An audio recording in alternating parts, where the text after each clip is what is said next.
आपण पाहू शकता माझ्या परसबागेमध्ये मी आज तयार केलेले लकी मनी प्लांट, त्यानंतर आपण पाहू शकता रबर प्लांट्स। हा प्लांट इंडोर स्वरूपाचा असतो आणि तो जास्त प्रमाणामध्ये ऑक्सिजन देतो। त्यानंतर आपण पाहू शकता या ठिकाणी स्नेक ट्री। हे स्नेक ट्री याला गोल्डन स्नेक ट्री सुद्धा असं म्हणतात।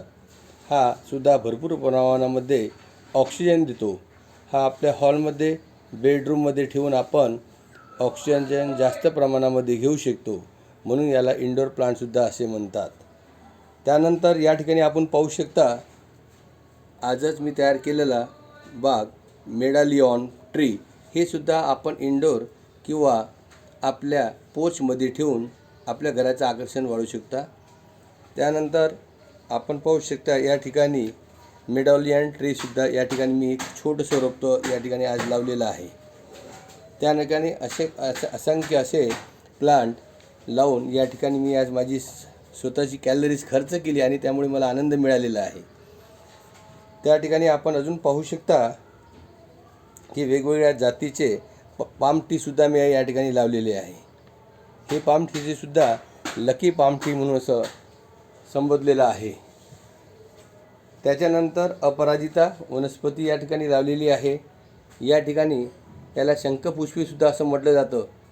याला निळ्या रंगाचे फुले येतात। या फुलाचा उपयोग हार्टसाठी केला जातो।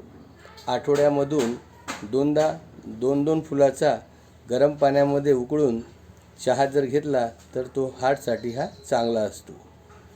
या ठिकाणी अजून परत पाहू शकता एक लॉंग पाम ट्री आहे। त्याच्यानंतर आजच्या काळामध्ये तुम्हाला माहीतच आहे की या ठिकाणी आपण पाहू शकता ही एक जी वनस्पती आहे याला आपण शमीपत्र असे म्हणतो। शंकरजीला वाहायला जातं आणि ह्या सध्याच्या काळामध्ये महिलांचा आवडता वृक्ष आहे। प्रत्येकाच्या घरोघरी हे प्लांट तुम्हाला दिसेल। अशी असंख्य स्वरूपाची माझ्या घरी अशी सुंदर मी एक प्लांट तयार केलेली आहे, बगीचा तयार केलेला आहे। या ठिकाणी तुम्ही असे पाहू शकता एक मी बेलाचं झाडसुद्धा लावलेलं आहे। पाहू शकता या फोटोमध्ये छोटंसं गार्डनमध्ये बेलाचं, याचा उपयोग फार चांगल्या कामासाठी केला जातो।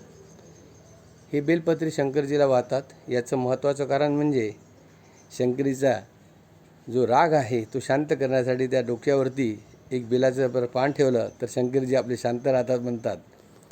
आणि तसंच या बेलाचे दोन पानं शंकरजीच्या पिंडीला वाहून ते जर चावून खाल्ल्यास आपले डायबिटीज ज्याला आपण म्हणतो शुगर, ती सुद्धा कंट्रोल केल्या जाते।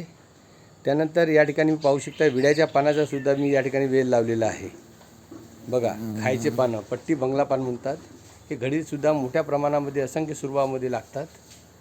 त्याच्यानंतर महत्त्वाचं जे लक्ष्मी कमळ आहे जे मला फार आवडते, त्याच्यासाठी मी साधारणतः 8 ते 10 वर्षाचा काळ घेतलेला आहे।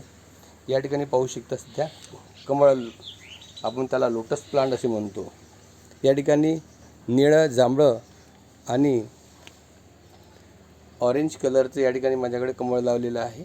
कालच मी त्या बगीच्यामधलं पाहू शकता या ठिकाणी दांडी दिसत आहे। काल कमळ वाहून मी लक्ष्मीला अर्पण केलेलं आहे। अशा स्वरूपाची माझ्या घरची छोटीशी मी एक बाग तयार केलेली आहे।